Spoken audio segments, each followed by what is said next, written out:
এটা কিন্তু একই ফ্লাওয়ারের মধ্যে, যেমন এক্সাম্পল চায়না রোজ, জবা ফুল। ঠিক আছে, জবা ফুলের দুটোই আছে। বাইসেক্সুয়াল।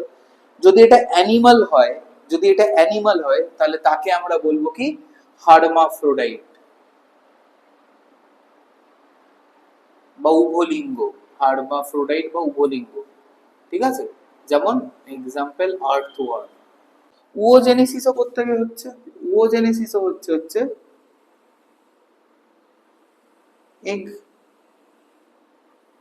মাদার সেল থেকে, এগ মাদার সেল থেকে, যার নাম হচ্ছে উওগোনিয়াল সেল। উওগোনিয়াল সেল বা উওগোনিয়াম, এও কিন্তু ডিপ্লয়েড।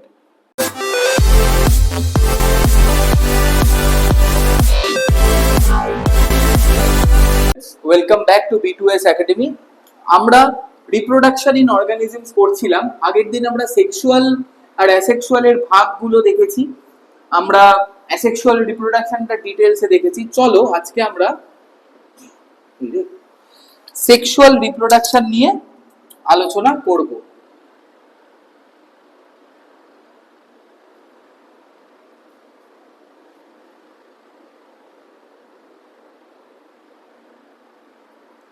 সেক্সুয়াল রিপ্রোডাকশন কাকে বলে? আগের দিন বলেছিলাম, ছোট্ট করে একটা রিক্যাপ দিই,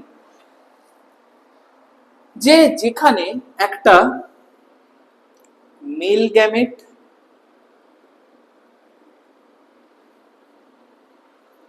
আর একটা ফিমেল গ্যামেট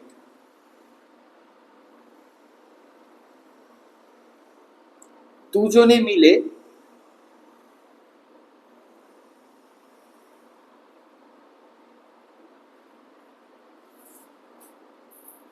অবশ্যই মেল গ্যামেটটা হবে হ্যাপ্লয়েড, মানে এন।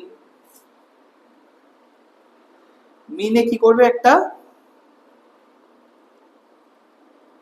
জাইগোট তৈরি করবে যে কিনা ডিপ্লয়েড, 2n। এবং এই জাইগোটটা অবশ্যই through the process of mitosis কি করবে, একটা অর্গানিজম তৈরি করবে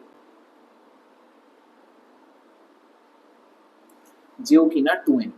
ঠিক আছে, এই হচ্ছে ব্যাপার, এই হচ্ছে ব্যাপার, এটাই হচ্ছে সেক্সুয়াল রিপ্রোডাকশন। মানে দেখো, দুটো ভিন্ন টাইপের গ্যামেট দরকার, মেল গ্যামেট এবং ফিমেল গ্যামেট।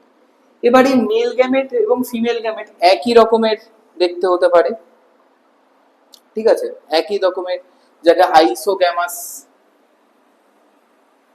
আইসোগ্যামাস বলে, একই রকমের দেখতে হতে পারে, একই শেপ, একই সাইজ, একই স্ট্রাকচার হতে পারে, হোমোগ্যামাস বলে, হতে পারে। এবং আলাদা আলাদা রকম দেখতে হতে পারে, যাদেরকে আমরা হেটেরোগ্যামাসও বলতে পারি। ঠিক আছে, আইসোগ্যামাস যেমন ইনসেক্টে দেখা যায়, হোমোগ্যামাস কন্ডিশন যেমন ইনসেক্টে দেখা যায়, হেটেরোগ্যামাস কোথায় দেখা যায়, হিউম্যানসে দেখা যায়, মানুষে। তার কারণ কি, স্পার্ম এন্ড ওভাম টোটালি আলাদা দেখতে। স্পার্ম মোটামুটি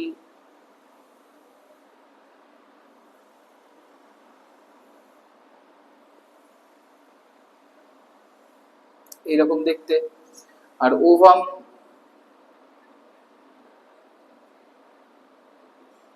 মোটামুটি এরকম দেখতে, উপরে এরকম কিছু লেয়ারিং কভারিং আছে।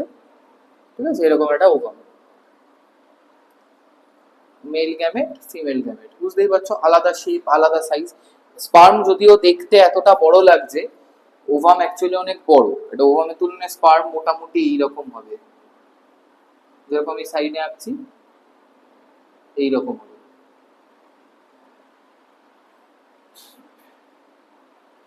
ঠিক আছে, এইরকম হবে। ওভামের তুলনায় স্পার্মে এতটাই ছোট। এটা আমি জাস্ট বড় করে আঁকলাম। পরে তোমাদের যখন হিউম্যান রিপ্রোডাকশন পড়াবো নেক্সট ক্লাসে, তখন এগুলো স্ট্রাকচার আমরা ডিটেলসে দেখব। আপাতত এই এই অবধি জানলেই হবে। সেক্সুয়াল রিপ্রোডাকশনে কিন্তু যেমন মেল এবং ফিমেল গ্যামেট দরকার পড়ে, ডাজ নট মিন যে একটা আলাদা মেল প্যারেন্ট বা একটা আলাদা ফিমেল প্যারেন্টের দরকার, এর কিন্তু কোনো মানে নেই।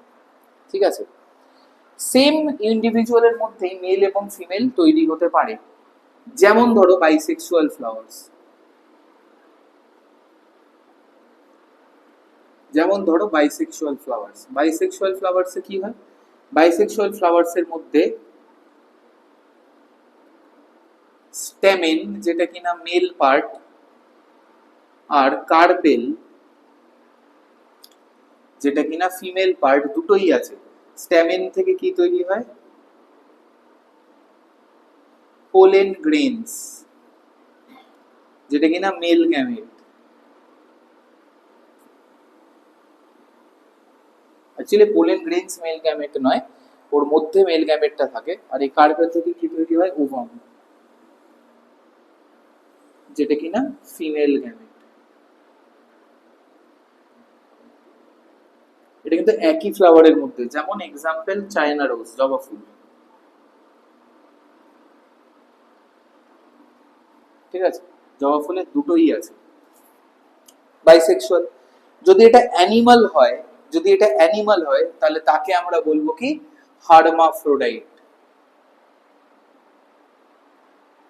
বা উভলিঙ্গ, হার্মাফ্রোডাইট বা উভলিঙ্গ, ঠিক আছে।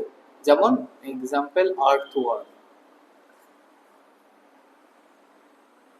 কেঁচোর মধ্যে একটাই বডি, বাট এ নিজের বডির মধ্যেই স্পার্ম আর এগ তৈরি করে, ঠিক আছে, স্পার্ম আর এগ তৈরি করে।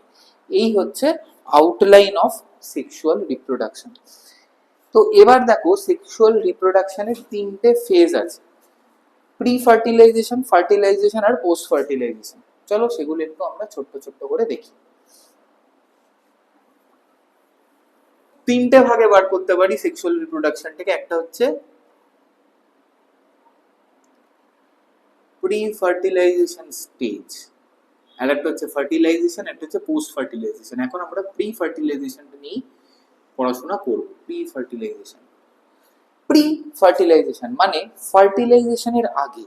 দেখো একটু আগেই বললাম যে মেল আর ফিমেল গ্যামেট, মেল আর ফিমেল গ্যামেট যে মিলছে, যে প্লাস চিহ্নটা দিচ্ছে এখানে, যে একটা জাইগোট তৈরি হচ্ছে, ঠিক আছে, এই যে প্লাস চিহ্ন, এই যে প্লাস ফাংশনটা, ওদের যে ইউনিয়ন হচ্ছে, এইটাকেই আমরা বলতে পারি ফার্টিলাইজেশন।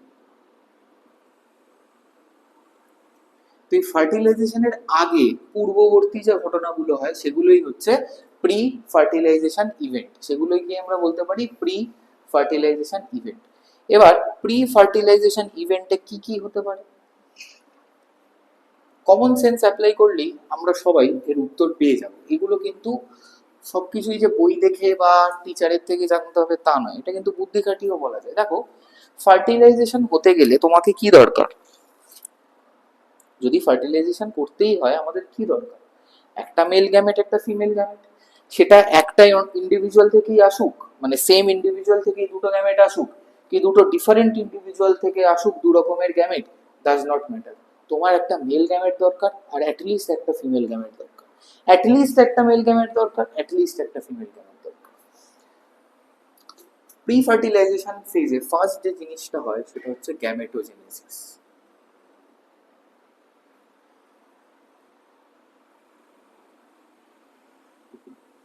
গ্যামেটোজেনেসিস, গ্যামেটোজেনেসিসের দুটো ভাগ আছে, একটা হচ্ছে স্পারম্যাটোজেনেসিস,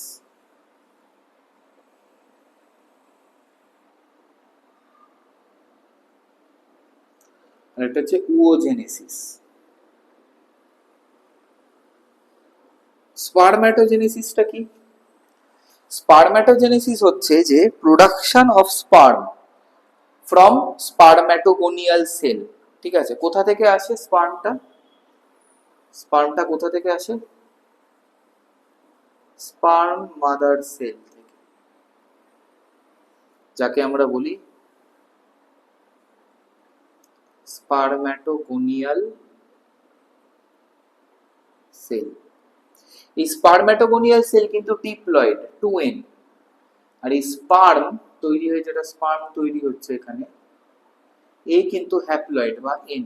তাহলে কোন প্রসেসে তৈরি হচ্ছে, মাইটোসিস, এই sorry very sorry meiosis, reduction আর ডিভিশন, তো 2n থেকে n হচ্ছে। স্পারম্যাটোগোনিয়াল সেল সে একটা ডিপ্লয়েড সেল, সেখান থেকে একটা হ্যাপ্লয়েড স্পার্ম তৈরি হচ্ছে, তাহলে কোন প্রসেস হবে, মিওসিস হবে।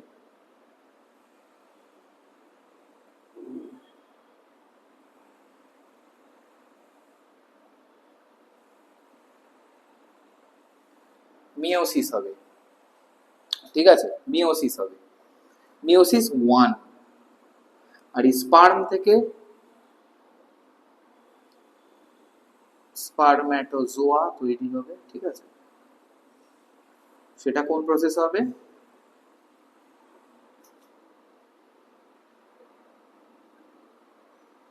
মিওসিস 2, ঠিক আছে,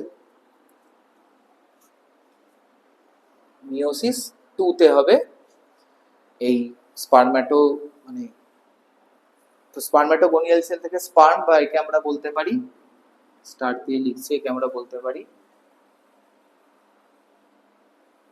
প্রাইমারি স্পারম্যাটোজোয়া, সেখান থেকে ম্যাচিওর বা সেকেন্ডারি স্পারম্যাটোজোয়া তৈরি হবে মিওসিস 2 দিয়ে। তাহলে এটা রিডাকশনাল ডিভিশন। ওজেনেসিসও করতে গিয়ে হচ্ছে, ওজেনেসিসও হচ্ছে এগ মাদার সেল থেকে, এগ মাদার সেল থেকে, যার নাম হচ্ছে ওগোনিয়াল সেল, ওগোনিয়াল সেল বা ওগোনিয়াম, এও কিন্তু ডিপ্লয়েড। সেখান থেকে একটা ওভাম তৈরি হচ্ছে যে কিনা হ্যাপ্লয়েড, তাহলে এটাও কি হচ্ছে মিওসিস 1 এ হচ্ছে, ঠিক আছে, মিওসিস 1 এ হচ্ছে। আর এইটা তৈরি হচ্ছে ওভাম থেকে, মানে ম্যাচিওর ওভাম তৈরি হচ্ছে মিওসিস 2 তে, যেখানে প্রাইমারি ফলিকেল থেকে ম্যাচিওর ফলিকেল তৈরি হবে, পোলার বডি তৈরি হবে, সেগুলো আমরা হিউম্যান রিপ্রোডাকশনে ডিটেলসে পড়বো। This is the basic outline of gametogenesis. তো গ্যামেটোজেনেসিস যে হলো, গ্যামেটোজেনেসিস হওয়ার জন্য কিন্তু একটা স্পেসিফিক কন্ডিশন দরকার। গ্যামেটোজেনেসিসও যে হবে, কন্ডিশনস আছে তার। কি কি কন্ডিশনস হবে গ্যামেটোজেনেসিসের? গ্যামেটোজেনেসিসের প্রথম কন্ডিশন যেটা হবে সেটা হচ্ছে যে আমাদের বডিকে ম্যাচিওর এনাফ হতে হবে to support gametogenesis or to start gametogenesis. তাহলে গ্যামেটোজেনেসিস হওয়ার জন্য যে ফ্যাক্টরস গুলো দরকার সেটা হচ্ছে আমাদের বডিকে ভেজিটেটিভ ফেজ থেকে রিপ্রোডাক্টিভ ফেজে আসতে হবে। তার মানে the individual must attain puberty, must attain puberty, ঠিক আছে, তার পিউবার্টি আসতেই হবে। এবং গ্যামেটোজেনেসিস হওয়ার জন্য তার মাস্ট হ্যাভ ফাংশনাল গোনাডস। ফাংশনাল গোনাডস মানে প্রাইমারি সেক্সুয়াল অর্গানস তাকে একদম পারফেক্ট হতে হবে। যেমন মানুষের ক্ষেত্রে ফাংশনাল বা গোনাডের মধ্যে যেটা আমরা ধরি, প্রাইমারি যে গোনাডটা আছে বা মেন সেক্স অর্গান যেটা মানুষের, মেলসদের ক্ষেত্রে সেটা হচ্ছে টেস্টিস, ফিমেলসদের ক্ষেত্রে সেটা হচ্ছে ওভারি। তো fully functional testis and ovary থাকতেই হবে কিন্তু, ঠিক আছে, মাস্ট হ্যাভ ফাংশনাল গোনাডস। আর কি হতে হবে?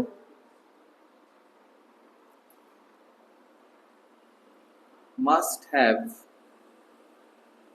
Proper endocrine regulation। Proper endocrine regulation কথাটা খুব ইম্পর্টেন্ট। প্রপার এন্ডোক্রাইন রেগুলেশন এই কথাটা ভীষণ ইম্পর্টেন্ট, ঠিক আছে। এই তিনটে মাস্ট, এই তিনটে থাকতেই হবে, ঠিক আছে। প্রপার এন্ডোক্রাইন রেগুলেশন মানে, ছোট করে যদি আমি তোমাদের স্কেমেটিক্যালি বোঝাই, দেখো আমাদের ব্রেনের মধ্যে হাইপোথ্যালামাস আছে, মেন রেগুলেটিং বা main chief controller of pituitary, পিটুইটারিকে কন্ট্রোল করে, চিফ রেগুলেটর অফ পিটুইটারি। আর পিটুইটারি হচ্ছে কি ব্যান্ড মাস্টার বা master gland of the endocrine system, ঠিক আছে। ব্যান্ড মাস্টার কেন? কারণ দেখবে যখন তোমরা কোনো অর্কেস্ট্রাতে যাও বা যদি কোনো অর্কেস্ট্রাতে শোনো বা মিউজিক যখন শোনো, একজন মিউজিক ডিরেক্টর থাকেন যিনি সমস্ত মিউজিশিয়ানসদের, সিঙ্গার্সদের, ঠিক আছে, সাউন্ড ইঞ্জিনিয়ার্স যারা আছেন প্রত্যেককে রেগুলেট করে, প্রত্যেকের কাজ নির্দিষ্ট করে দেয় এবং সেই যেরকম বলবে তারা সেই মতোই কাজ করবে। তো তাই band master or master gland of the endocrine system হচ্ছে পিটুইটারি। কিন্তু পিটুইটারিরও একটা কন্ট্রোলার থাকে, সে হচ্ছে হাইপোথ্যালামাস। এই হাইপোথ্যালামাস থেকে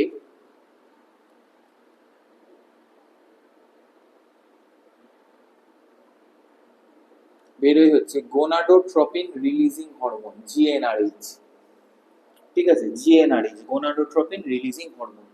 এই জিএনআরএইচ কোথায় যায়? পিটুইটারিতে যায়। পিটুইটারির কোথায় যায়? না, anterior pituitary,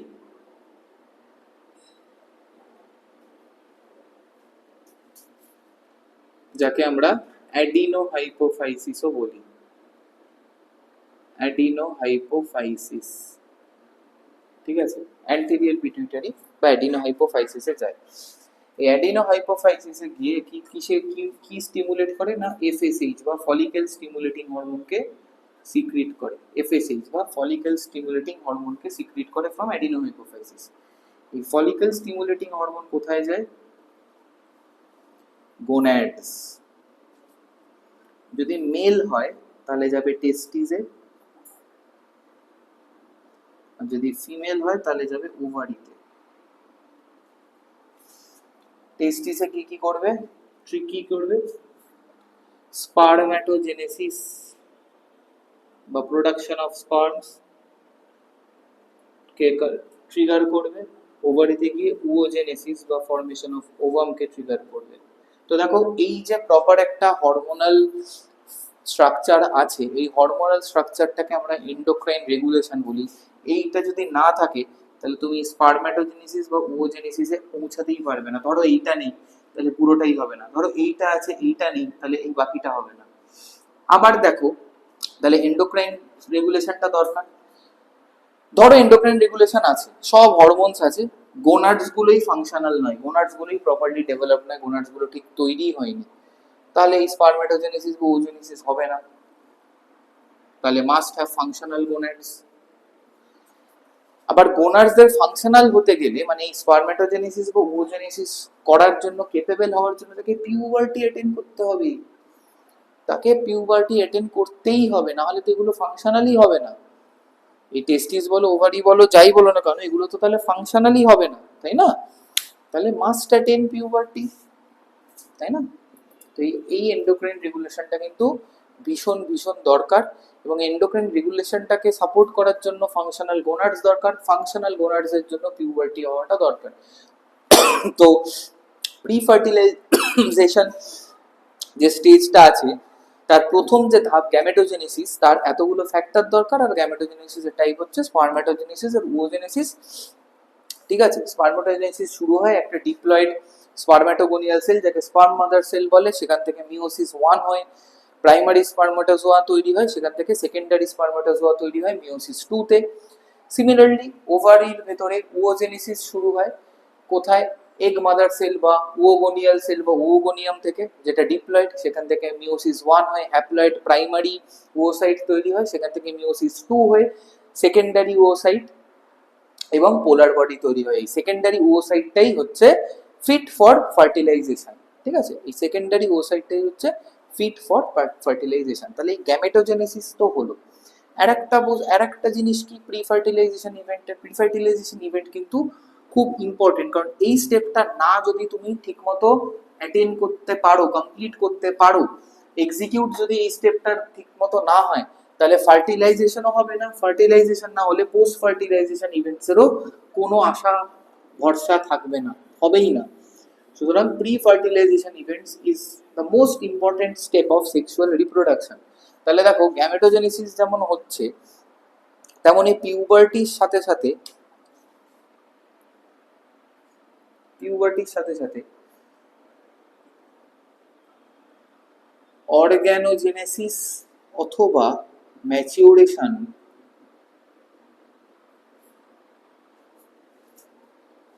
of sex organs এর দরকার। অর্গ্যানোজেনেসিস মানে কি? Creation of sexual organs. এটা মেইনলি প্লান্টসে দেখা যায়, কিসের? দেখো, একটা গাছ তুমি একদম চারা গাছ আনলে, পুঁতলে, বড় করলে, সে যতদিন ভেজিটেটিভ স্টেটে থাকবে তার কিন্তু কোনো সেক্সুয়াল অর্গান থাকবে না, মানে তার কোনো ফ্লাওয়ার থাকবে না। আম গাছ, এই যে আমের সিজন চলে এসছে অলমোস্ট, তোমরা যখন যে আমের চারা গাছটা লাগাও, বা যদি আঁটি থেকেই করো বা সিড থেকেই যদি আম গাছটা করো, তাহলে তোমরা দেখতে পাবে যে সেই চারা গাছে বা সেই সিডটাতে কোনো ফুল নেই, কোনো ফ্লাওয়ার নেই।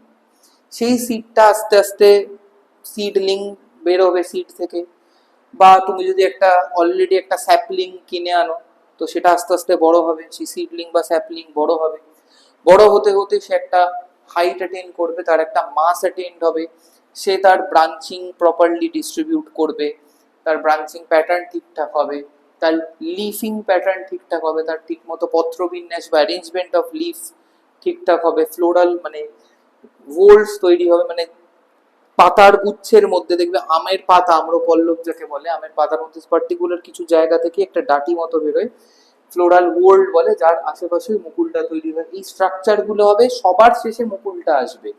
তাহলে দেখো মুকুলটা কিছুই না, ফ্লাওয়ার, প্রত্যেকটা মুকুল কিন্তু নিজস্ব ইন্ডিভিজুয়াল এক একটা flower of the mango tree. তাহলে এই ফ্লাওয়ারটা কি actually sexual organ of the tree, তো তাই না? এই ফ্লাওয়ারটা বা ফুল, যে কোনো গাছের ফুল সেই গাছের যৌনাঙ্গ বা সেক্সুয়াল অর্গান। তাহলে প্রি ফার্টিলাইজেশন স্টেটে এই অর্গানোজেনেসিসটা তো দরকার, সেক্সুয়াল অর্গানগুলো ডেভেলপ হওয়া দরকার, তৈরি হওয়া দরকার, যেখানে তৈরি হয়নি, তো অর্গানোজেনেসিসটা কিন্তু হয়। আর অ্যানিমালসদের ক্ষেত্রে সেক্সুয়াল অর্গানস মেনলি থাকে, জন্ম থেকেই অলমোস্ট থাকে, কিন্তু সেগুলো ম্যাচিওর হয় না, ইমম্যাচিওর থাকে। ঠিক আছে?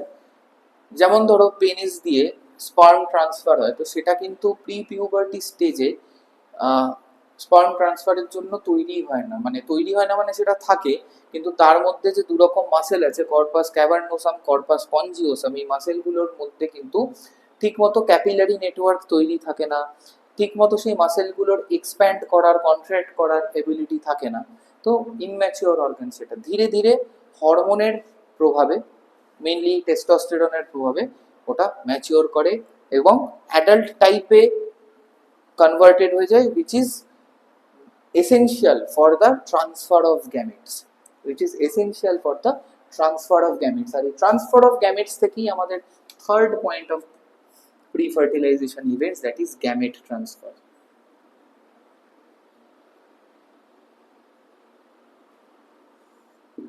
গ্যামেট ট্রান্সফার দেখো সবই হলো, গ্যামেটোজেনেসিস হলো, ঠিক আছে? গ্যামেটোজেনেসিসের তিনটে ফ্যাক্টর আছে। কি কি তিনটে ফ্যাক্টর আছে গ্যামেটোজেনেসিসের? এন্ডোক্রাইন রেগুলেশন থাকবে, ঠিক আছে? এন্ডোক্রাইন রেগুলেশনের ফলে গোনাডস গুলোকে স্টিমুলেট করবে hormones to produce the gametes. তো হরমোনের প্রভাবে গোনাডসরা যাতে গ্যামেট তৈরি করতে পারে, তাই ফুললি ফাংশনাল প্রপার গোনাডস দরকার। ফুললি ফাংশনাল প্রপার গোনাডসকে ম্যাচিওর করার জন্য বা তৈরি করার জন্য বা ক্রিয়েট করানোর জন্য বা এই গ্যামেটোজেনেসিসের পরে স্টেপ অর্গানোজেনেসিসের জন্য the individual must attain puberty বা ভেজিটেটিভ ফেজ থেকে প্রলিফারেটিভ ফেজ বা রিপ্রোডাক্টিভ ফেজে তাকে আসতে হবে, ঠিক আছে? সবই তো হলো, গ্যামেটও তৈরি হলো, সবই হলো, কিন্তু যদি সেটা ট্রান্সফার না হয়, যদি মেল গ্যামেট ফিমেল গ্যামেটের কাছে না যায়, তাহলে কি কিছু হবে? কিছুই তো হবে না, ফার্টিলাইজেশনই তো হবে না। এই দুটো স্টেপের সার্থকতা বা সাকসেস তখনই আমরা দেখতে পাবো যখন এই থার্ড স্টেপটা বা গ্যামেট ট্রান্সফারটা হবে in the pre fertilisation events of sexual reproduction.